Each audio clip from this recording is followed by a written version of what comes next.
स्वागत आहे तुमचं निशा कुकिंग रेसिपी या चॅनलमध्ये। तर आज आपण भोपळ्याची बोंड ही रेसिपी करणार आहोत।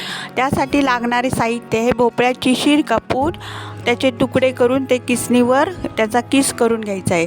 साखर, जिरा, तांदूळ पीठ। तर कृती करायला घेऊया। भोपळ्याचा किस जेवढा असेल तेवढी साखर किंवा गूळ घ्यावं, तेवढ्याच प्रमाणात तांदळाचं पीठ घेतलं। गव्हाचं घेतलं तरी खूप चांगलं। गव्हाच्या पिठानं हे बोंडे नरम राहतात, तांदळाच्या पिठानं जरा कडक होतात। परंतु मी आता तांदळाचं पीठ घालून बोंडे बनवते। भोपळ्याचा किस साखर, जिरा, तांदूळ पीठ प्रमाणात घेऊन पाणी न वापरता ते मळून घ्यायचं आहे। त्यानंतर पेढ्याच्या आकाराचे बोंडे बनवले आणि कढईमध्ये तेल तापत ठेवलं। तेल गरम झाल्यावर हे बोंडे तळून घेतले। तयार झाले भोपळ्याचे बोंडे।